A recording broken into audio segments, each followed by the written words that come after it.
Hello and welcome to another edition of Florida Sportsman Action Spotter Podcast.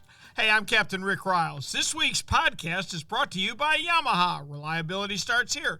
By Shimano, bringing people and nature together. By Tournament Master Chum, the best chum on earth. By Nosara, Paradise Rentals, your dream vacation. By D.O.A. Lures, the unfair advantage. And by Young Boats. You want the finest in flat spay and offshore hybrids? You need to check out youngboats.com. All right, here's what the itinerary is for tonight. We're going to take a trip around Florida. We'll start up in the northeast corner with Captain David Voorhees, work our way down the east coast, through the Keys, come up the west coast, out the Panhandle, and when we're done, we will know where every fish in Florida is. All right, it's time to find out what's happening up in the northeast corner of Florida, and for that, we check in with one Captain David Voorhees. David, how are you? Hey, Ricky, I tell you what, I don't want to sound like a broken record, but man, the fishing is really good up here. That's a surprise to me only because our temperature has dropped so far so fast. And I thought that too, Rick. I was really worried going out this week because, we had that big blow and we were sort of shut down for about 4 days at least, where it really blew hard. I was afraid I was going to see muddy water. Now, I did check salinity in certain areas south of Beach Boulevard, and I noticed the salinity levels were very low, but it didn't seem to affect the redfish. But the reason I'm liking this time of year, the sheephead are showing up. Right. We're catching black drum. We're catching trout finally, good trout. And I'd be darned if I didn't end up catching my biggest red of the year this week. I tell you, that fish was a pig. I saw a picture of that fish. That fish weighed 20 pounds, didn't it? Well, the little old man that I had that caught it, he actually thought he was snagged on the bottom, and I saw his rod tip dancing. I said, "No, I don't think so, buddy." I said, "Hang on, we're going to stay on top of this fish." And he only came out of about 19 feet of water, maybe 20 feet of water. That was it. Which I find when I pull them big fish out of 20 feet of water, it doesn't affect them at all, man. I put him in the water and released him, and, man, he slapped me in the face and took off. Good. I'm glad to hear that. Yeah, but I'm telling you, and it's just, it's just that time of year. You could probably go out right now. If you work hard at it in a matter of a few days, you could probably catch every species we have in Northeast Florida. And I'm even including, going to throw the snook in there too. I was going to ask you about that. You think we still got snook around, huh? Absolutely. Good absolutely. Good absolutely. Deal. And it's all a matter of where you look for the snook. I believe that our snook around here tend to like sweeter water. And what I mean by that, they want a little bit more fresh water. So, places where are known to be somewhat spring-fed, upper Pottsburg Creek area, places right where there's a certain salinity, and it seems like the snook we have around here tends to like a little bit sweeter water. We don't find these snook out at the jetties or out in real salty water. We tend to find them way, way back in the creeks, and some of the creeks like Pablo Creek that is actually spring-fed, and Cabbage Creek. So that would lead me to think that these snook, if you're looking for snook, find a little bit sweeter water. David, I caught one about a month ago at the mouth of Doctor's Lake, too. So that, like you say, a little bit sweeter water. Yeah. But there have been some caught in the surf. I think it's just it's much like our I wrote an article. But that's further down towards St. Augustine, wasn't it? Or what's that? Was that the snook that was caught in the surf? Wasn't that? Yes, it was. South? Yep. It was down near Matanzas. Yeah. You're right. Because see, when you get a little just south of St. Augustine, see those guys down there, they really get into the snook. I mean, there's a lot of snook down there. I got a couple of buddies of mine that live down there, and they really do good on the snook down there. So, which in that area down there is a lot saltier. But I just don't know what it is about this area up here, and it might not even have anything to do with salinity. It could have something to do with water temperature. I just don't know, but it's just a coincidence that a lot of our snook up here are found further up into rivers with fresh water in them. Yep, you're absolutely right, and Yep. I think you're right. Down in St. Augustine, they really don't have access to the fresh water, or in Fernandina that they do up here. That's a good point. That's a very good point. Now, I think you're right. Let me tell you another little thing this week. At the bait shop, and boy, I noticed a lot of guys were getting, guess what? Fiddler crabs. Oh yeah, a lot of sheepshead getting caught. The guys were loading up fiddler crabs, and I looked at one buddy of mine. I said, yeah, I heard the sheephead are starting to show up, and he gave me one of those looks like they're doing more than showing up. Yep. They are here, buddy. Yep. They're catching them. I think this time of year it's mostly the smaller males. I don't think they're seeing the real big females yet, but I think the smaller males are here in good numbers, which I'm very glad to see. The numbers are there. Absolutely. And still, there's some good trout. I talked to another captain friend of mine. He went out and he caught one of the biggest yellowmouth trout he's ever caught. He said it had to be every bit of 5.5 pounds. That's a true and weak he caught fish. That. Yep. Yes, and caught that in the St. Johns River. So this week we had keeper speckled trout, which we sort of haven't seen many of those, but and the redfish is just unbelievable. That's fantastic. David, tell somebody how they can get hooked up if they want to come fishing with you. Well, I'll tell you what. You give me a call, 904-708-8915. All right, Cap, we appreciate it. We'll talk with you next week. You got it, Rick. Thank you, David. Captain David Voorhees. Now it's time to check out the East Central with Captain Jim Ross. Jimmy, how are you? Doing fantastic, Rick. How are you this week? I'm doing excellent. Little chilly, feels good. Yes, it does. Yep. It's tomorrow's going to be a perfect day for hunting, so I'm going fishing.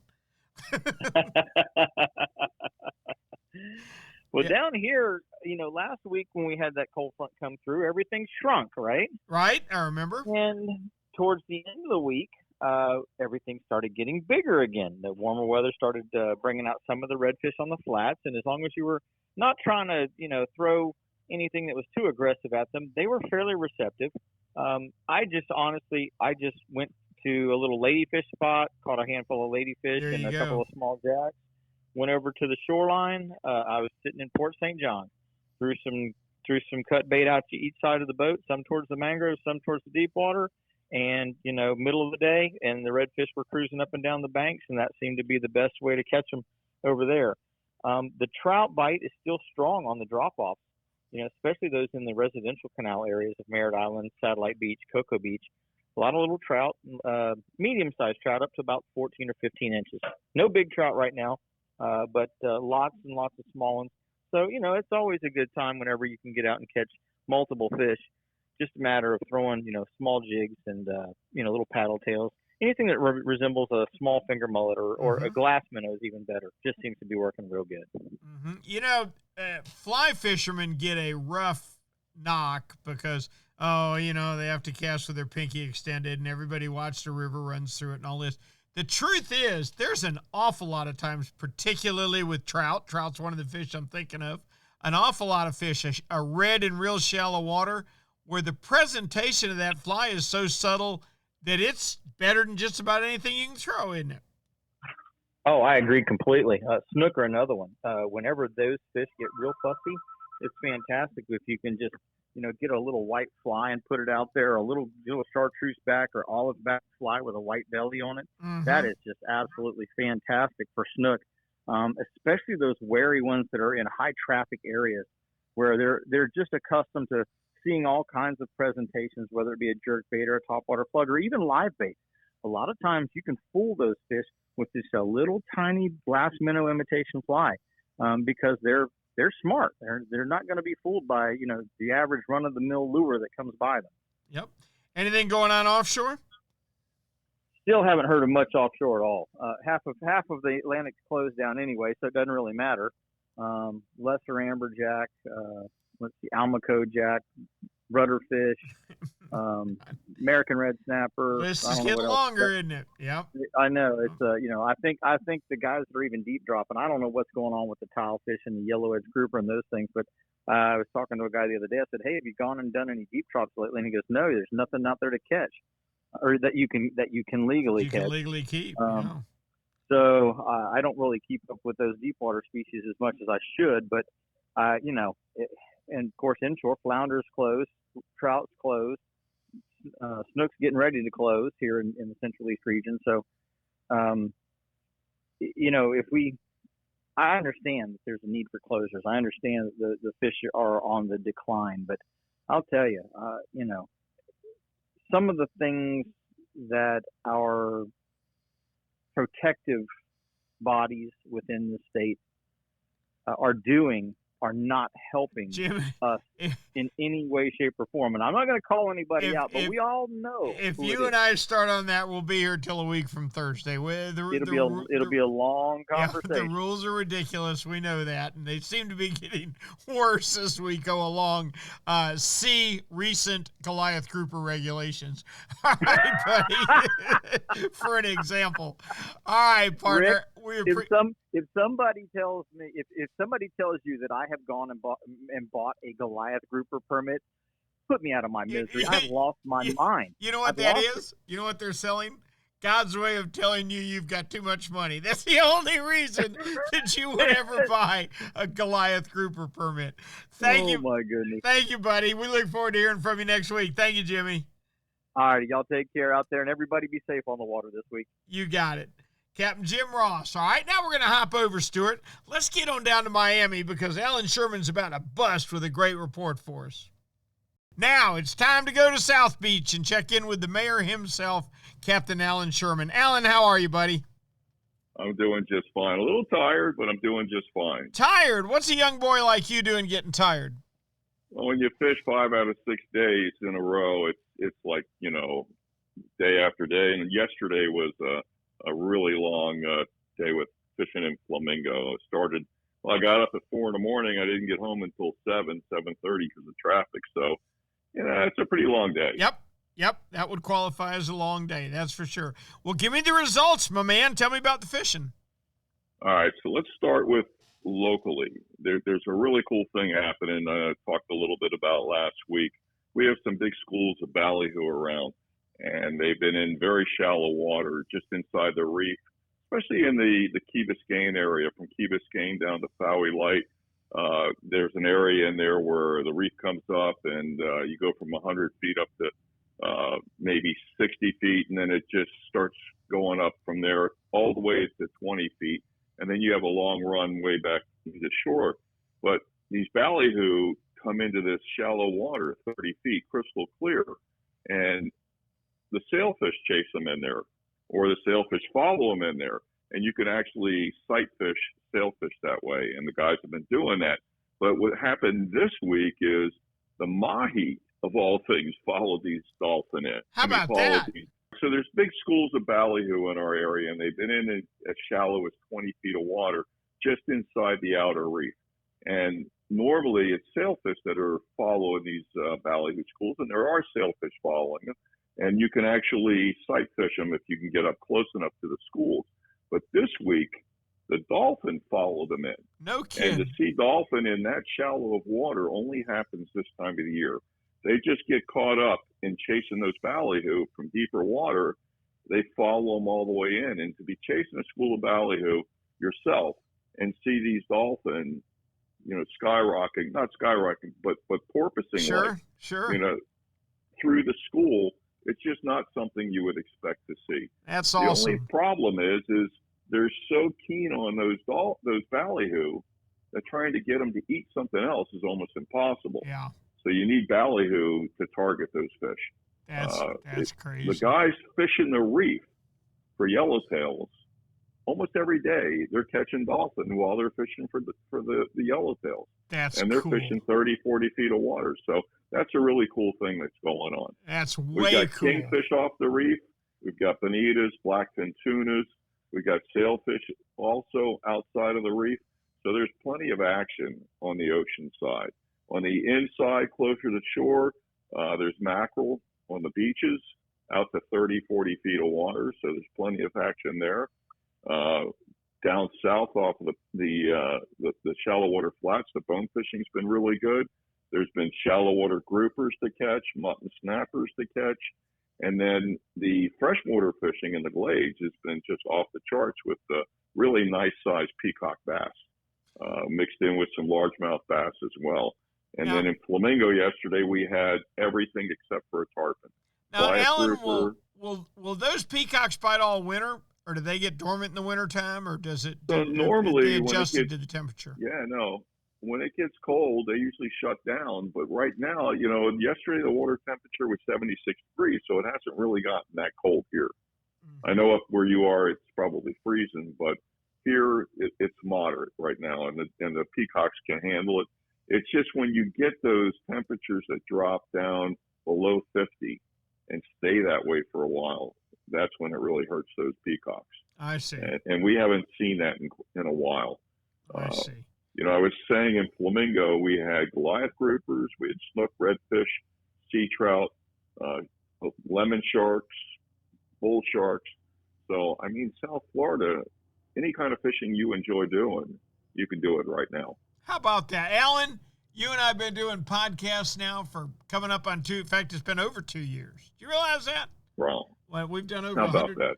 And that is the finest. I've never heard you so enthusiastic about fishing. That is excellent. It sounds to me Happens to me every fall. Yep, and this is the time of year for you, isn't it?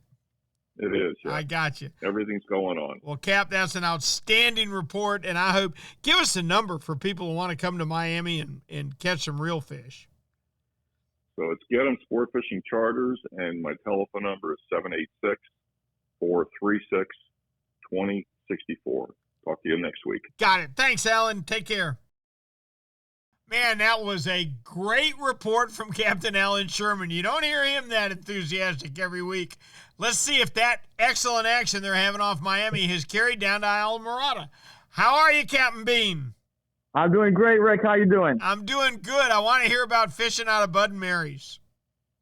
Fishing has been great, man. It's been a great November, offshore and backcountry. In the backcountry, there's been a lot of big Spanish mackerels back there, which has been a blast on a half day.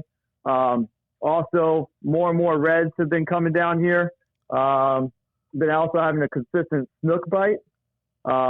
We're also seeing more different kind of drums showing up as well. We're getting some more black drum, and I've recently been having a lot of fun sight fishing for some sheep's head, which has been really cool. It's getting into a winter mood.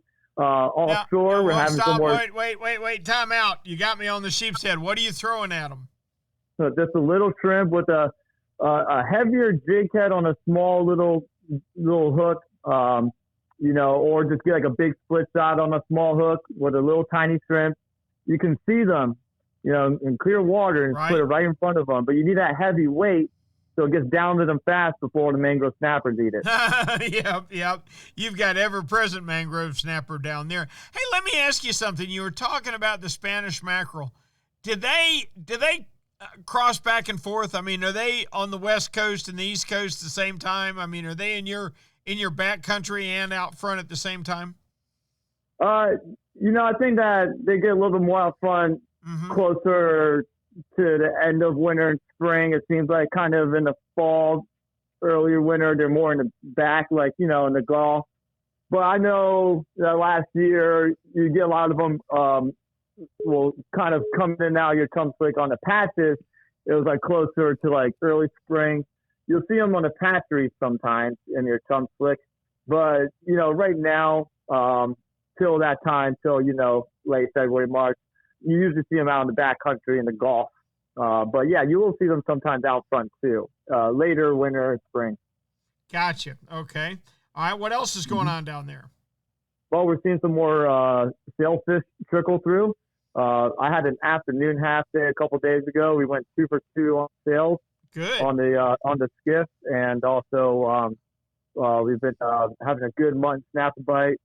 Also bigger yellowtail. Lots of activity. Of course, you're getting the kings. So just lots of different options, both sides of the fence, offshore and backcountry. So Also, we've also been having some mahi show up kind of close to the edge of the reef, which is just kind of a fall, thing that happens where you get a couple stray dolphins show up just out on the edge of the reef 4 or 5 miles out. Alan was telling us the same thing off Miami. He said they're actually chasing the ballyhoo up into 20, 30 feet of water. It's crazy. That's right. I was on my way home from the afternoon half the day I caught 2 sailfish, and we saw some mahi chasing some ballyhoo around the edge of the reef, and it's pretty cool to see. That is cool to see. Captain Bean, we appreciate it as always. And to go fishing with you, people need to call Bud and Mary's and ask for Captain Bean, right? That's right. You got it. We appreciate it as always, brother. We'll talk to you next week. Captain Brandon Storn from Alamorada. Now let's swing on over to 10,000 Islands and find out what Steve Dahl's up to. Steve, how are you? What's going on? How are you today, Rick? Doing outstanding, my boy. Doing outstanding. Last time we talked, your big redfish had just moved into the backcountry. They still there? They're still around. We had a nice little cold front that paced all of that for us, so it's fantastic. It's we got the numbers, we got the size. It's great. Water temps are in that 68, 70 degree range right now. Trout are probably as big as I've ever seen them down by us. Which How is big? Another nice How big is color. that? We're getting consistent fish over the slot, so over 20 inches, so lots of fish in that 17 to 18 range, which are great harvestable fish, but we're managing fish. It's really hard to kind of almost get your limit because we're seeing so many fish over 20 inches. So backcountry couldn't be fishing any better. I got to be honest with you. It's really, really been producing. So we're pretty excited about that. Steve, I think that I'm really hoping that protecting the big brood females is really helping us. When it is. We're not taking those bigger fish. Yeah, it seems to be. I mean, the trout management's been actually pretty good. I love the boat limit, that we now have, right, whereas opposed to actually being per person. So that I think actually helps because, why do you need 10 or 12 trout? It really doesn't make much sense to me, for a boat for 2 guys.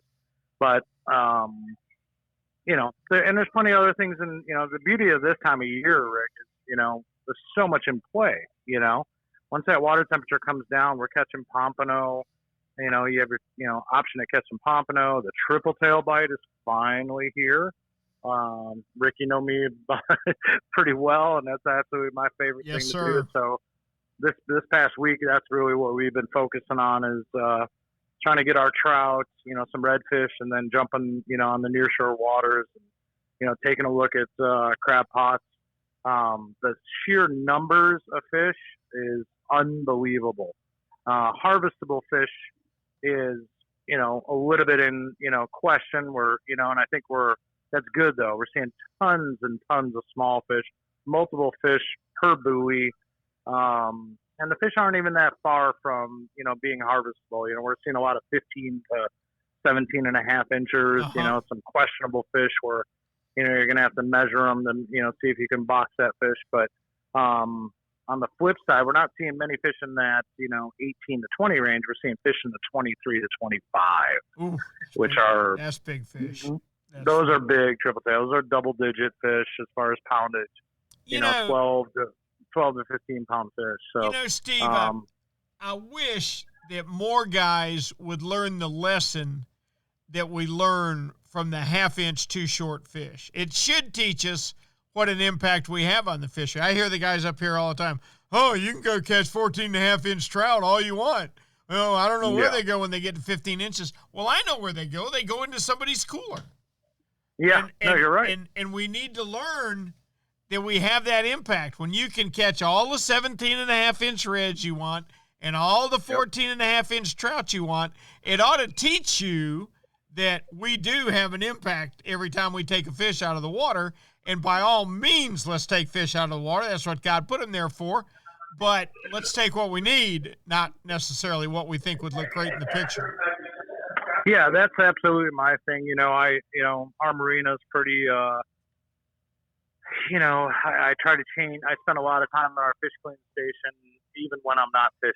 And, I try to be an advocate of, hey, the badge of honor isn't necessarily what hits that fillet table. It's, how much you're just having some fun. Right. And, and I think just because you can take it, you don't necessarily have to. Mm-hmm. And that gets exhausting seeing that on a daily basis. And not necessarily because we do that for a living. It's just because, to me, it's what's right. You can only give away so much fish to your neighbors. That's the way I look at it. Yep, there you go. Steve, that sounds fantastic. I am so glad. It sounds like you're having a red November instead of a red October. That's really what we had predicted all leading up to this, and we talked every week about it, and it's coming to fruition. So I might start playing the lottery instead of predicting fishing patterns. Very good time to come down and fish 10,000 Islands with you. Thank you, Steve. We appreciate it so much. All right, sounds good, Rick. Talk to you next week. Talk with you next week. Bye. Captain Steve Dahl from 10,000 Islands. You know what that means? It's Greg Stamper time. We're going to head up the West Coast. But before we do that, let's hear a word from Shimano. There's just one thing that all our podcasters have in common. We rely on Shimano gear when the best day is on the line. Whether it's Jim Ross chasing a tarpon with a Saragossa spinner or Alan Sherman catching muttons on his bait runners, Shimano gear is everywhere in Florida. You see, Shimano builds a reel for every fish that swims. And it seems like every year they come out with a bunch of new models that names that take me 6 months to learn how to pronounce. But you know what? There's a couple of models that have stood the test of time, and they stand at the top of the brand even today. If I'm inshore fishing and I want a spinner, be it fresh or salt, you can count on the fact I'm throwing a Shimano Stratic. That's just because it's been around the block for years and it just never fails. And when there's a blue water boat looking for a sea monster, I can almost promise you there's Shimano Tiagras pulling the big fish baits. Why do the best blue water guys count on Tiagras year after year? For the same reason I always throw a Stratic when I need to hook a redfish for my granddaughter. Because when the best day is on the line, you can count on the time-tested Tiagra and Stratic from Shimano. Let's check in with Captain Greg Stamper. How are you, Snooky? I'm doing very well, Rick. It's been a little cooler this week than last, but all is good. Yep, it is. Cooler up here, too. How are your fish biting? Fish biting is very good. I got to give you a little shout-out. Hopefully we talk to Ray next and give a thank you for me. He sent me all these cobia triple tail of his neck of the woods, and they are here now, and they're going to be here for a while, Rick. That is outstanding. Are you seeing a lot of cobia? There's a ton of them. All the guys doing nearshore stuff have been picking up fish every day, and a lot of these guys, they're not even trying. There's just that many fish swimming through. They're anywhere from the very low end of the lot 33, give or take, and there's a lot of fish that are up to about 45. Haven't seen any giant ones. And I'll be honest, Rick, we talked about this before. Why do you need a big one? Those slot fish that are just over slot are the best size to eat. And combine that with a bycatch of triple tail that are about 10 pounds, life is good. Tell you what, I'll sit down to a dinner of triple tail and cobia about any time, won't you? Oh, absolutely, absolutely. Now, the guys who dig it out further didn't have a lot of days to do it. They did come back with some very nice porgies this week. They're catching mangrove snappers. They're catching their lane snappers. The kingfish bite has definitely picked up tenfold, I'd say, over what it was. Not a lot of guys are doing it right now because there's other things to go after. But if you want kingfish, I'm pretty sure from this point until whenever we warm up again, Rick, in March or whatever, you're going to see plenty of those around. Because the mackerel are starting to jump out of the water everywhere. Wait a minute now. I've got my choice between making a day of triple tail and cobia or going to catch kingfish. Let me think real hard about that. Exactly. That's why they're catching the cobia and the triple tail. That's about as good as it gets. Unless you're out there getting those porkies. Now are the back bait? Go ahead. I'm sorry. If the snook left the beach now, they are starting to trickle off, Rick. We're seeing less and less because the water's getting to that number. The magic number for me when we get back into the spring is like 71, 72, magic number. Things start getting crazy on the beaches and near shore. Everything changes. Well, we're on the opposite end of that right now. Right now we're looking at 71, 70, 72. Like I said before, that's the water temperature. So things are going to start pulling back into the rivers. The Caloosahatchee River is going to start going off for those snook for sure. The trout bite, though, this week for us, the Back Bay, was unbelievable. I'm so happy to finally say we have them back, and I really feel good about the fact that they're going to be here moving forward because the water cooling off, Rick, means basically no more red tide until we get warm again next year when we start thinking about it again. Now, to finish it off, besides the fact that there's not a lot of snook on the beaches, they are going to be in our Back Bays. They are going to be loving the white bait. We still have lots of bait here. It's perfect size, 3 inches, give or take. But the redfish bite this week on the good tides only, Rick. We haven't had a lot of really, really good tides early in the morning, which is typical. This is the time of year where everything gets really super low in the morning. Yep. Unless you have a skiff that gets there in 8 or 9 inches, you're not going to be able to get up there in those shallow waters where those fish are trying to warm themselves up. So you got to get a little bit lucky on the tide. But we got about 10 tides each month moving forward where we can bust them at any time. And then the rest of the days, you're going to have to do some hunting. Gotcha. Outstanding report, Craig. Outstanding. Keep me posted on the Triple Tail if you would. I look forward to talking with you next week if that's okay. I will. Hopefully we've got some calm days and I can talk a little bit more about Pompano. Thank you, Greg. Take care. That means it's time to go to West Central and check in with Captain Ray Markham. Raymond, how are you? Fantastic. Good. You got a report for me? Well, I do. Sometimes a report is good, sometimes it's bad, and then other times it's just a matter of, I've been there, done that, and didn't get the fish to take home. But here's what's been going on around the West Central area, and it's honest to gosh, it's wherever you are, it makes a difference because it's not just a matter of, well, I didn't fish over there. It's a matter of there are areas that are holding fish and there's areas that are just pretty bleak. Fished some fly guys in the last week. It was pretty sparse in the fishing on the western side of Pinellas County on the western side of Pinellas County, out near some of the passes. And while I'm seeing lots of bait, I'm not really seeing a lot of fish, other than just little bait fish. But if you get in the upper end of Tampa Bay, you get down to Sarasota Bay, you get over to Teresita and the south shore of Tampa Bay, and you'll find redfish, you'll find snook, you'll find trout, you'll find Spanish mackerel. And like I say, it is what it is. Wherever you are, it's a local thing. And I can't say scouting is an absolute positive because the negatives can be a real positive. I know I won't be fishing in a certain place tomorrow. Well, that's true. Ray, don't you feel like, though, as our water temperature drops, the fish very often congregate more? Well, they definitely do, but there's two things that are going on with that. From about October on, we typically have at least half of the days of every month through winter that you'll see negative low tides. Particularly the times we're fishing around new and full moons, you'll be out in the mornings and you'll see all kinds of real estate. So that pretty much eliminates where, fish can or cannot be, depending on whether you're standing on terra firma looking over a hole or if you're actually in the hole. So it makes it easier to find fish this time of year, but it makes it more difficult getting to them sometimes. Gotcha. Tell you what, 'tis the season, and it takes some looking around, takes a lot more scouting to get to where you're knowing something's going to be a little more consistent. So that's basically bottom line. You go all the way up to Hernando County and all the way down to Sarasota, and that covers a lot of territory. So, but is there anything in common, Ray, as to where they're holding? Is there any particular? No, it just where they I are. wish I could say there was, but I'll tell you, we've had a lot of seagrass die off in Tampa Bay, and I'm primarily Tampa Bay and a little bit of south towards Sarasota.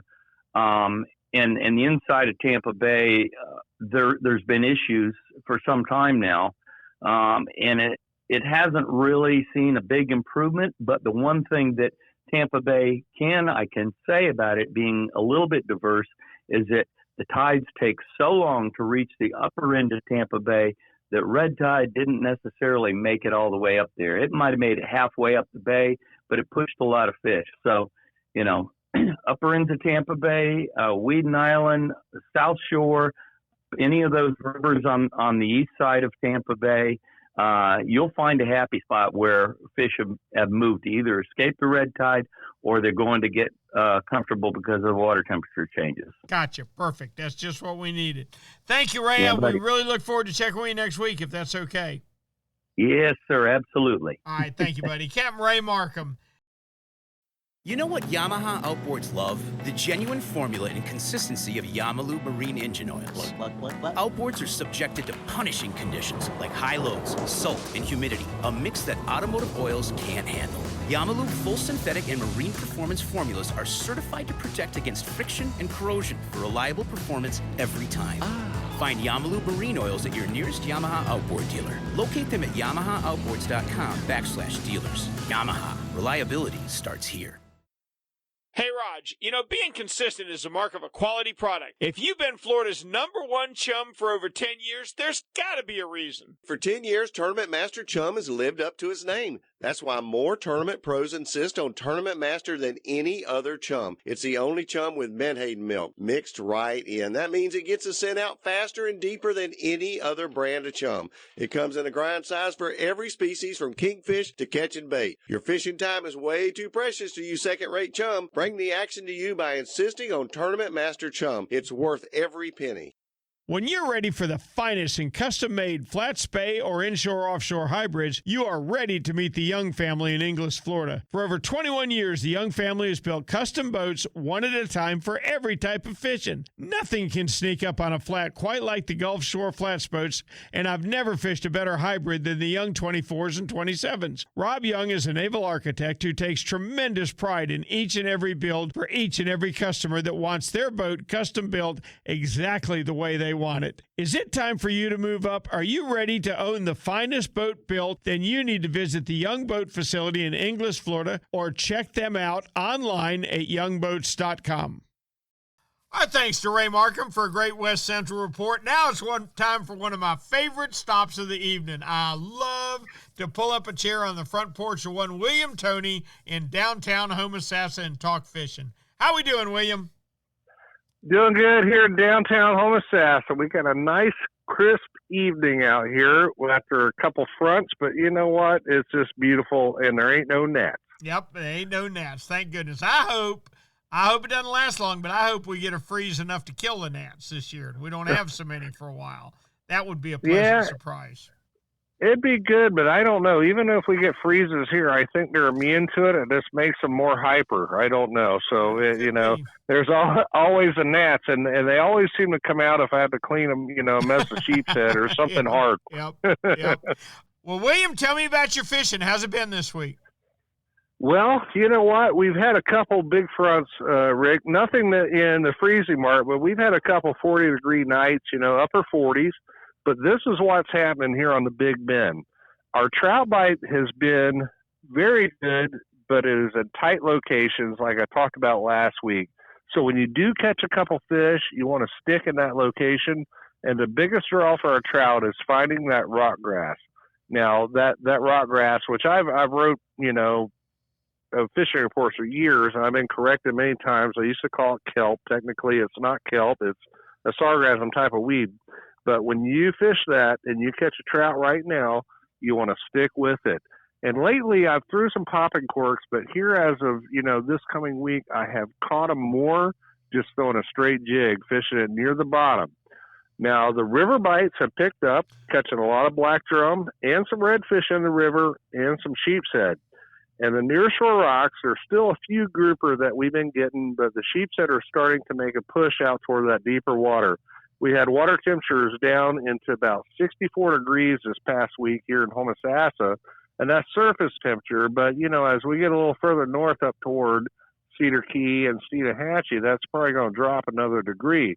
So start looking for those sheepshead to move out to those rock piles or wrecks anywhere from 8 to 14 feet of water, probably peaking out here, around Christmas in January when it really gets good. But, don't pass it up. If you're not doing too good, try that shrimp on the bottom near the rock to get the sheep's head. All right, hold on for me just a minute, because inquiring minds want to know. First off, you mentioned throwing a plain jig. What's your favorite tail? All right, what I've been throwing, and I love the 5.5-inch D.O.A. glow jerkbait. In fact, I memorized the number. It's a 305. Okay. Now, when I'm fishing very shallow, I will use a 3/0 owner hook through the nose of that bait to fish it, in depths from anywhere from 8 inches to probably 2 or 3 feet. But when we've been catching them here this week, we're fishing 3 to 5 feet of water. So what I've done is use a chartreuse 1/8 ounce jig head in that same bait and throwing it and swimming it kind of through the kelp, or I'm sorry, I just, I said kelp's not the right. Yeah. It is rock grass. It is rock sawgrass. Okay. Swimming around that and through it and catching the trout that way. Now, it's funny because here about 7 days ago, the cork was king, but it seems here lately that jig with the 1/8 ounce jig head and the 305 D.O.A. glow tail has been making the business. All right, one more quick question. How about sheep's head? What are you using for them? All right, sheep's head, pretty simple. Take that tail and just peel it off and use that 1/8 ounce chartreuse jig head. Take and pinch the tail of the shrimp off, thread it on backwards, and throw it right up against the sand of that structure or the wreck, anywhere out there 8 to 14 foot of water. But if you're fishing in a river, what you want to do is look for those deeper bends. Anywhere you see a channel marker that's near a rocky point of land, that's where the deeper part of the water is, and you want to throw that out there on the bottom. If you're not getting a bite, like I said today, we were going for it in those deeper holes, but we had a nice fish on, and there was a follower. And what I did was just tell the people, throw it right back in there, and don't pull it real hard, but kind of bounce it along the bottom just about once every 30 to 45 seconds. And that gets their attention. Perfect. That is a fantastic report. William, we appreciate the heck out of it. Please tell me we can check with you next week. Next week, and maybe I can tell you I got me some backstrap. You got it. I'll be there. You make the gravy. All right, Cap. All right. I appreciate it so much. Thank you, William. All right, we're going to wrap up our trip around Florida tonight with checking in with Captain Kevin Lanier up in Northwest Florida. Our thanks to William Toney for a great report from the Big Bend. Now we're going to move into Northwest Florida to talk to Captain Kevin Lanier from KC's Sport Fishing Adventures. Kevin, how are you? Hey, Captain Rick, we're doing just fine. How about yourself? Good. I want to hear about your fishing this week, man. Well, if we can get out between blows, we're doing okay. The guys are getting out and get some gag grouper. We ended up our red snapper season first weekend in November, which ended on a bang. So that was good. But otherwise, fishing's been good. We got out and did a little bit of deep dropping for us. We got some small tile fish. We got some big vermilions. In fact, the vermilions were bigger than the tiles. I'll be darned. Yeah, and we've gotten a few gag grouper, and so we pretty much slowed down now with the weather being the way it is, and looks like we're going to get another blow this weekend, so it's going to keep us tied to dock. The guys that are inshore fishing, there's redfish around. The bit of red tide that's going around does not seem to be affecting our fishery at all. So, it's definitely worth a trip to the this part of the state and getting out for some redfish. Fantastic. All right. Well, hopefully you'll get a break between fronts. Looks like we got one here for tomorrow. I'm going to try and take advantage of it. And if it's okay with you, we'll check with you next week. Hey, sounds great, Captain Rick. Thanks, we'll Kevin. Talk to you next week. Thanks, Captain. Kevin Lanier from KC Sport Fishing Adventure. Hey, listen, before we wrap it up, we need to hear from D.O.A. because the mullet run is still going on. They were off of Jacksonville Beach yesterday evening by the thousands. There's literally miles of mullet moving along just about every area of Florida coastline. What you need to cash in on the tarpon, snook, reds, trout, and flounder, they're feasting on those poor fingerlings, is the perfect mullet imitation. Well, for my money, you can skip all the high-dollar made-in-China mullet imitators. For me and all the podcasters I've talked with, the perfect mullet imitation is made right here in Stuart, Florida. It's a D.O.A. bait buster. Mark Nichols, the owner and manufacturer of D.O.A., spent years designing different bait busters to swim shallow, medium, or deep. What makes bait buster so special? You know what? I think it's that tail. If your bait buster is moving, that tail is wagging, and no predator can stand that tail wagging in his face. The D.O.A. bait buster, it's the perfect mullet imitation. It's been a lot of fun traveling around the state tonight. I got to tell you, mostly good reports, particularly lower southeast, Miami, down through Alamorada, sailfish and dolphin, chasing ballyhoo up into 20 feet of water. I've never caught a mahi in 20 feet of water, but I'd sure like to. You swing around to the West Coast, they're all talking about redfish. Redfish that were due here in October are now here in the middle of November. Snooker's starting to pull off of the beaches, but there's plenty of good fish taking their place. Sheepshead have started up in the Big Bend. William Tony says you can get them now on a threaded shrimp on a jig head. So, you know what? Overall, when the weather settles a little, we get good fishing, some of the best fishing of the year. I hope you don't miss it. And I tell you what, if you do, check in here next week. We'll be back with another Florida Sportsman Action Spotter podcast. As always, it'll be brought to you by Yamaha. Reliability starts here.